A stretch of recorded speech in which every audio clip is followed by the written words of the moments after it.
Well, hello and welcome. This is video 9 in an 11-part series on the French Revolution and Napoleon. And in today's video, we are going to focus on reforms made by Napoleon to get France back on track.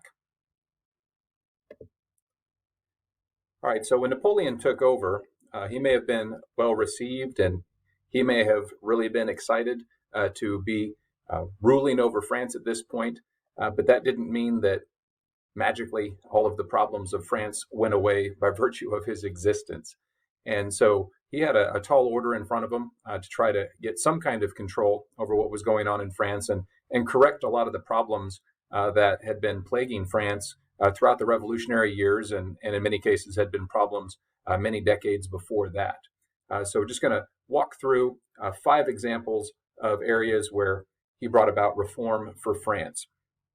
All right, so the first area is addressing corruption. One of the reasons why the Directory didn't fare so well at the time that he took over and staged his coup d'état is corruption had set in.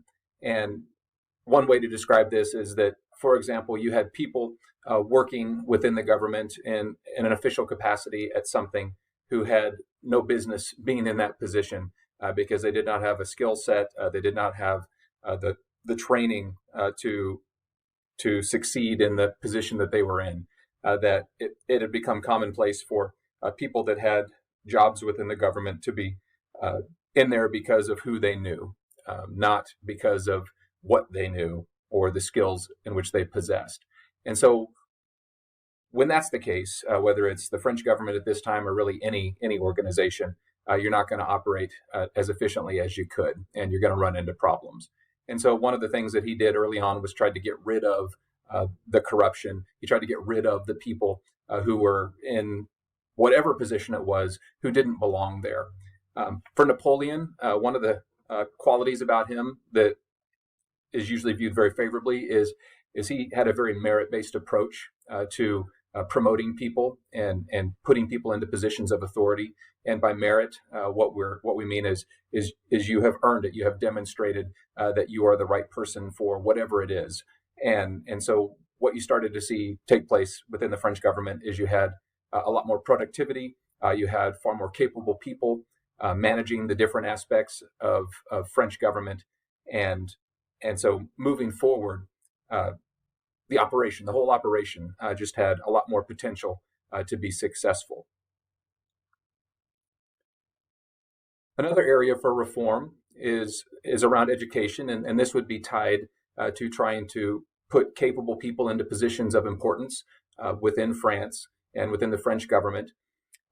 One of the things that was true at this time for education in France, and was essentially true everywhere, is that, first of all, not a lot of people had an opportunity for what we would call a good quality educational experience. That basically you had to be from a well-to-do, very prominent family to have much of a chance at that. And even though educational opportunities were not necessarily afforded to women, when it came to male students, if you were somebody that showed an aptitude for things, if you were somebody who showed promise, you were going to get an opportunity for an education regardless of your background. So it didn't matter if you were from the peasant class of people or if you were from a former noble family. If you demonstrated abilities, you would get training. And so one of the things that started to happen in France is they started to really get a lot better, more capable people into positions of authority than had been true before. Because believe it or not, you don't have to start out rich to be smart. That there are smart and capable people that start out in some of the toughest of circumstances. Hope you realize that I'm joking when I suggest that that's a possibility, or that it's not just people that start out at the top are the ones that are the smart ones. And so, again, especially over time, you had a lot more competent, capable people getting into positions of power and authority within France, which, all things being equal, that's gonna improve things in a place like France. One of the things that had been a real challenge, especially during the revolutionary years, is that times were generally pretty chaotic. If you just think through the fact that they changed up government structures so quickly. It was very hard to get much consistency with anything. And so one of the things that was developed under the time when Napoleon was in power was what was called the Napoleonic Code, or a law code for France. And what this brought for France was a relative degree of stability and consistency and order. Because one of the things that was true with the law code is that the laws were known, the laws were uniform. The reality was people did have less freedom than they had had before. But at this point in time, it was something people were willing to exchange for more order in society. That's always a tough balance in any society, the balance between freedom and order. But at this point in time, anyway, most people in France were willing to give up a little bit of freedom that they might otherwise have for a more orderly, stable society. And in a relative sense, the Napoleonic Code did bring about some order and stability to France. All right, a fourth area for reform, and depending on who you were, this was going to be a big deal, was some changes to the church. If you remember back to the beginning of the revolutionary time, there was the civil constitution of the clergy, whereby the church became a part of the state, and that people within the church, like priests, for example, became employees of the states effectively. And that had really been upsetting to devoted Catholics within France, especially people out of the peasant class. Napoleon himself didn't really care much one way or the other about faith and religion and the church, but he did recognize that a lot of people in France did.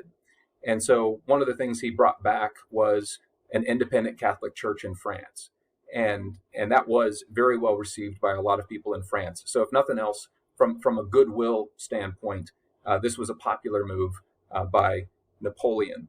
And the Pope at the time was Pope Pius VII. That's just a point of fact. And basically the deal that Napoleon made with the Pope was, you can go back to being, your own self, I guess you could say, your own independent Catholic church as you operate everywhere, basically, within France. Just keep to matters of faith and matters of the church. Leave matters of state to me, meaning Napoleon. Because that was one of the things that would sometimes be true in places where the Catholic Church was rooted, is the church would get involved with affairs of state, and Napoleon said simply, that ain't happening. So as long as the church kind of stayed in its lane, so to speak, everything would be fine. But again, from a public relations standpoint, smart move by Napoleon to let the church get back to its old self in France. All right, and then a fifth area to address where there was reform was with the economy. That was something that had continued to be a struggle. Now, part of what's tough about the economy is there are lots of different approaches to what you should do to try to improve the economy of a country, anywhere from doing nothing to having a government that completely takes control of it and tries to make every economic decision on behalf of everybody else. And so there's a lot of different ways that you can approach it. And regardless of what decisions or how decisions are made on the economy of a given country, there's going to be debate and disagreement. So as far as what happened to the economy under Napoleon's rule, depending on your economic philosophies, you may look at it negatively, you may look at it positively. I think one thing that is true is that there ended up being some stability to the French economy with some of the things that they did. One of the things had to do with tax collection, always a challenge. Taxes are needed by a government. If a government's going to exist, that's where it gets its money to operate. There's a lot of different approaches to how best to collect taxes, because at the end of the day, however you go about doing it, it only works if you actually collect the tax money you're trying to collect. And one of the things that was able to happen in France is they were able to get a little more efficient at collecting the taxes. So they got a higher percentage of the money in the form of taxes that they were seeking. And then a national bank was created to create a context for more efficiently managing the financial resources that France had. I guess a way that I kind of think about it is before this national bank was put in place, the financial upkeep of the tax revenue in France was kind of like a bedroom that has all of the clothes and all of the everything just kind of all over the room. It's not put away. It's just a mess. It's very disorganized and hard to know where things are. And with the banking system, it was like taking that same room and the same clothing and the same everything and actually putting it in the drawers, in the closet, organized. You know where it is, you know how to access it. And so, if nothing else, a greater percentage of the tax money was being collected, and it was being managed more effectively and more efficiently. So when you put all these reforms together, some very positive steps towards a more orderly, stable, productive society started to take shape. So Napoleon initially was quite popular, and then with a lot of these reforms, there was no reason for that popularity to diminish. Now, if all Napoleon had to worry about was France, and focus only on France, and if he chose to focus only on France, it's hard to say where things might have gone. The reality was France was still at war with neighboring countries, and Napoleon will prove to be interested in more than just managing France, but creating a global French empire. And we'll start getting into more of that in the next video. Hopefully you found this video helpful and informative. Thanks for watching.